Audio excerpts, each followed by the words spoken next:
Israel is a country that never really sleeps peacefully. If on one side it wins the battle for a modern port in Haifa, on the other it immediately has to plan how to bypass the Suez Canal. If with one hand it signs contracts with Beijing, with the other it's shaking hands with American generals. It's a daily reality where every solution produces new questions, and every success carries the shadow of a future crisis. At first glance, it might seem that Israel is just a small dot on the map of the Belt and Road Initiative, but the closer you look, the clearer it becomes that this is not a pawn, it's a crossroads. A place where Asia touches Europe, where the Middle East becomes a gate to the Mediterranean.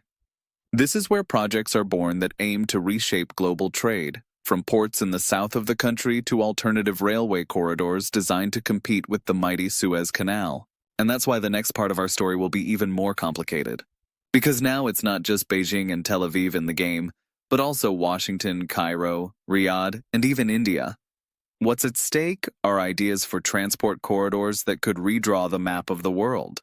And in the middle of all this, Israel, a small but crafty country, trying to use its geographic position to become not just a technological hub, but also a logistical one. A country that dreams of once again being a point through which the trade routes of the whole world pass. That's why in the next chapters we'll look at Eilat, the port that was supposed to be Israel's window onto the Red Sea and is now turning into a piece of a global puzzle. We'll look at railway projects that were meant to shorten the route from Asia to Europe and compete with Egypt. We'll also see how Israeli society reacts to China's growing presence and how the Americans try to claw back control. This will be a story about ambition and rivalry, about grand plans and big fears, about how the new Silk Road crosses canals, ports, and deserts of the Middle East. And this is exactly where the next act of this story begins. On the map of Israel, Eilat looks like a tiny dot. The southernmost city in the country, wedged between Egypt and Jordan, open to the Red Sea. For tourists, it's a paradise. Beaches, coral reefs, all-inclusive hotels. For geopoliticians, it's a place that has fired the imagination for decades. Because Eilat is not just a resort. It's Israel's only window onto the Indian Ocean and a potential key to the global trade game. Since the 1950s, Eilat has had strategic meaning for Israel. This is where tankers carrying oil from Iran pass through, back when Tehran was still a friend of Tel Aviv. This is where the Eilat-Ashkelon pipeline project was developed, meant to move oil from the Persian Gulf to the Mediterranean while bypassing the Suez Canal.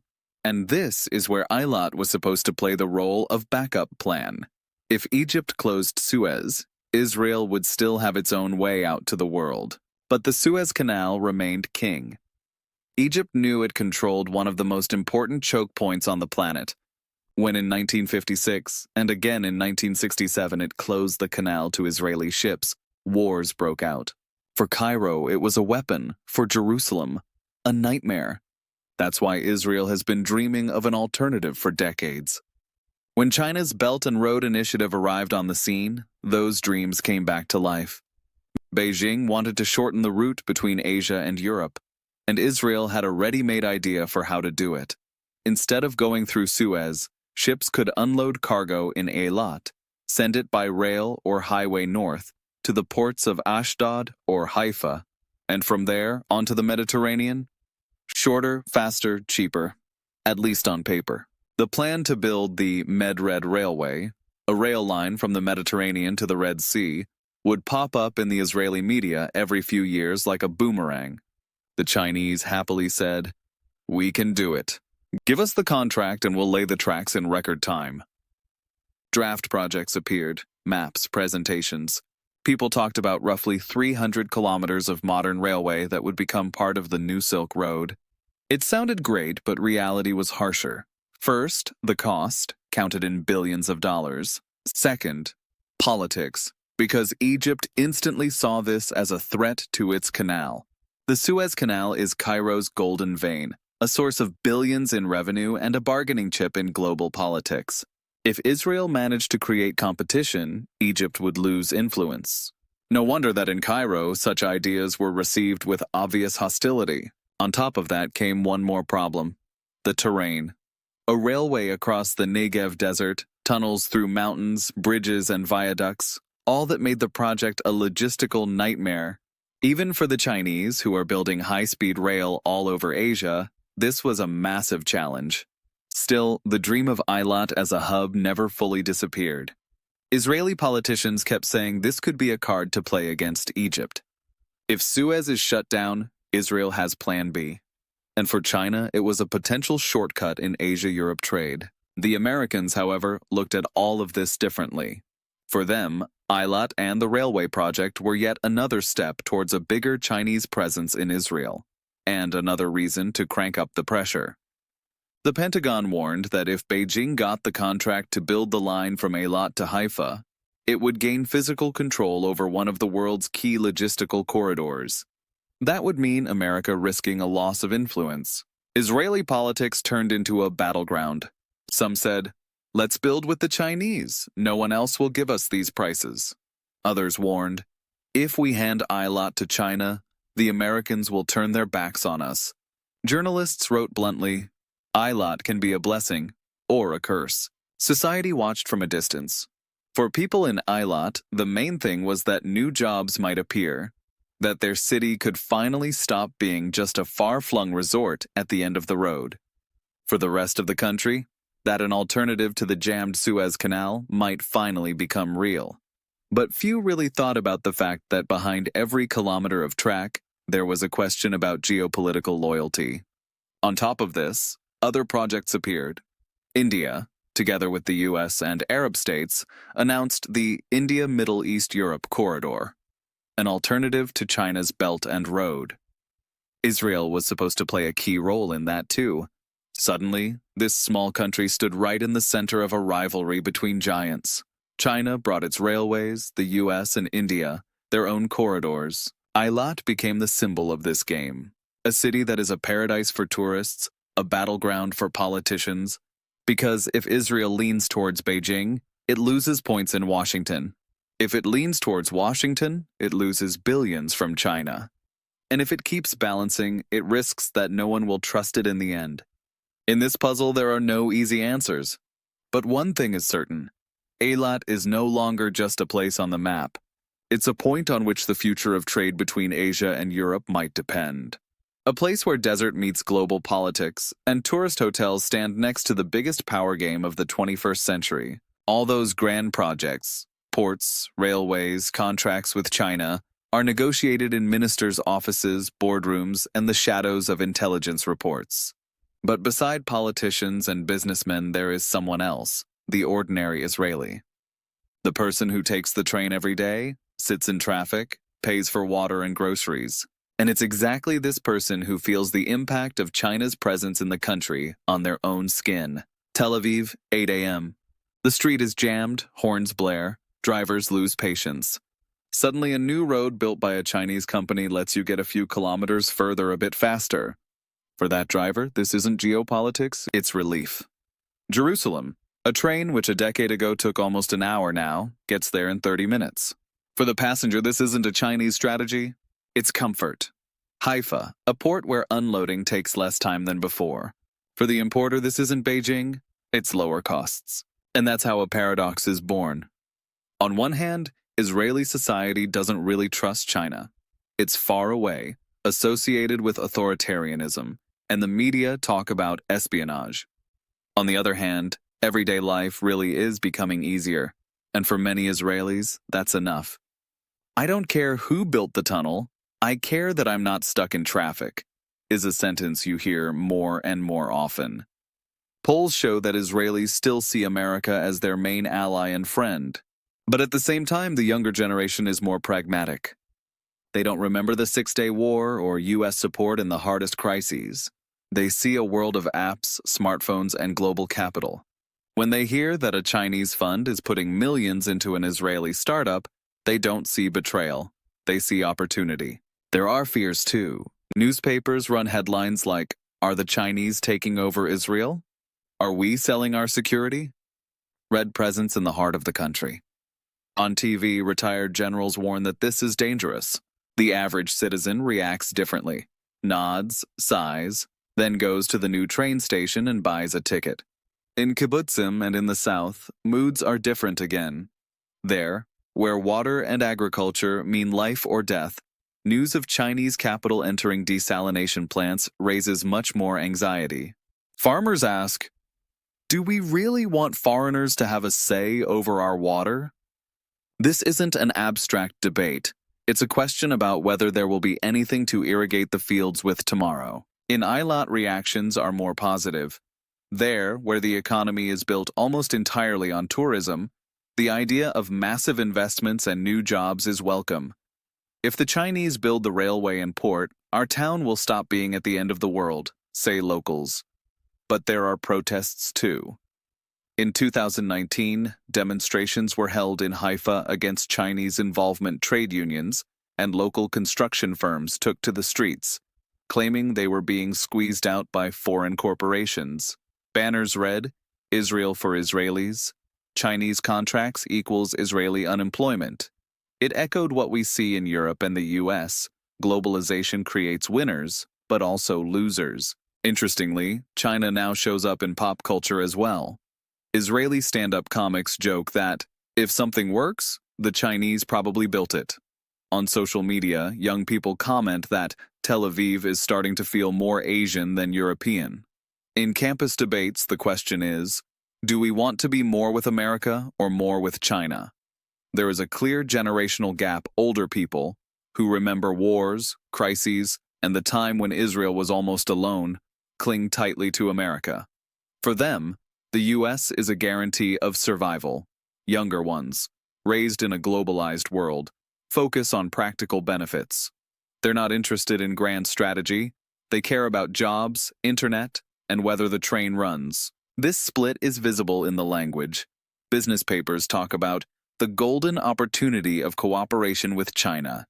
Political pages warn about the red threat. In everyday conversations, people just say, "Finally, you can get to Jerusalem faster."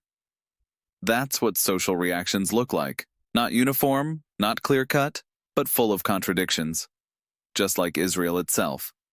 A country that built its identity on paradoxes now lives in another one. It uses Chinese investments while being afraid that the price will be too high and that tension will only grow. The more the Chinese build and buy, the more daily life in Israel depends on their presence, and the harder it will become to tell where convenience ends and risk begins. In geopolitics, there are no empty spaces. Wherever one giant shows up, another quickly gets in its way. That's exactly what's happening in Israel. Every Chinese crane in Haifa, every Chinese fiber optic cable, every fund from Shanghai putting money into an Israeli startup immediately triggers a reaction from Washington, and there's no room for diplomatic subtlety in that reaction. For decades, Israel and the United States have been glued together. America supplied billions in military aid, advanced aircraft, weapons, technologies. At the UN, it shielded Israel from resolutions. In times of crisis, it sent aircraft carriers to the Mediterranean. It was a bond almost like family. So when Beijing started to grow inside Israel's economy, Washington felt betrayed. The Americans never hid that they see Chinese investments as a threat. The Pentagon bluntly said, "If the Chinese control ports in Israel, our ships won't dock there." The CIA warned about espionage. The State Department leaned on the Israeli government to limit cooperation with Beijing. Every U.S. delegation visiting Jerusalem ended up talking about China. One symbolic moment was Secretary of State Mike Pompeo's visit in 2019. Behind closed doors, he delivered what the press later called a warning from a friend. If Israel went too far towards Beijing, America might reduce intelligence cooperation. It was a blow at the very core of the alliance, because security and intel sharing were its foundation. The Chinese played a different game. Instead of threatening, they offered. Instead of talking about spies, they put billions in ready-made projects on the table. For Israeli entrepreneurs, the choice seemed simple: easy money versus constant political pressure. For politicians, it was a nightmare of double binds. The rivalry appeared in every field. The U.S. pushed Israel not to let Chinese firms into 5G networks. Israel delayed, hesitated, and finally, under pressure, limited Huawei's role. But other contracts were still signed. The U.S. protested about Chinese companies bidding for railway tenders. Israel replied that it was just about price. The U.S. frowned, Israel shrugged. It was like a permanent chess match. Every move by Israel was watched in both Washington and Beijing. Every contract became a loyalty test, and Israel had to move in a way that didn't lose either side. The Prime Minister went on CNN to talk about the irreplaceable alliance with America, and the next day, on stage in Shanghai, praised friendship and a shared future with China. Some saw this as flexibility, others as a dangerous two-front game. But U.S.-China competition is not only about diplomacy. It's also daily business. American companies increasingly offered better deals to Israeli startups, just to keep them away from Chinese money. U.S. investments in infrastructure, though smaller than China's, were supposed to offset Beijing. Israelis knew, however, that U.S. cash flows mainly into security, while Chinese cash goes into civilian infrastructure. For ordinary people, the rivalry looked like a theater of giants. America threatened, China smiled and built. One day, the headlines read, "Washington warns Israel." The next, "Beijing invests $1 billion in Tel Aviv." Public opinion split. Some said Israel must cling to the U.S. because it's the only real shield. Others argued that in the 21st century, it's smarter to have two friends than one master. And that's the core problem. In the logic of the U.S.-China global struggle, there's no real space for half measures. Washington increasingly signals, choose. Beijing is less direct but gradually sinks deeper in. Israel tries to buy time, to keep balancing, but the further it goes, the harder it is to pretend you can sit on two chairs at once. The U.S.-China rivalry in Israel reveals something else too. How a small country can become a stage for global competition. What for America and China is just one piece of grand strategy, for Israel is daily reality. Every contract becomes politics. Every decision a test of loyalty. And Israel? Israel knows it cannot survive a single day without America. But it also knows that without China, its development will be slower and more expensive. This is the drama of a small state in a world of giants. A drama with no easy resolution. That's why this chapter about U.S.-China competition is not just a story of ports and railways. It's a story about how great powers play their games on the backs of small states, and about how Israel, trying to dance at two weddings, risks losing both halls. From the very beginning of its existence, Israel has dreamed of being something more than a small country in the desert. In the 1940s, it fought for survival. In the 1960s, for borders. In the 1990s, for peace with its neighbors. In the 21st century, its ambitions reach further, to become a hub of the world. A point where East meets West, Asia meets Europe, innovation meets logistics. Looking at the map, that dream doesn't seem entirely crazy.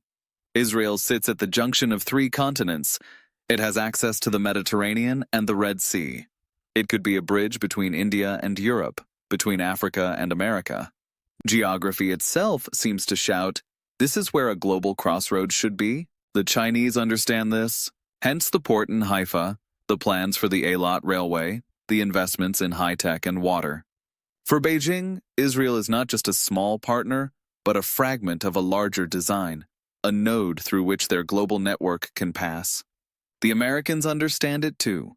That's why they protest so fiercely. They know that if Israel becomes a hub under China's patronage, even a small shift in trade flows will mean billions of dollars and a loss of leverage.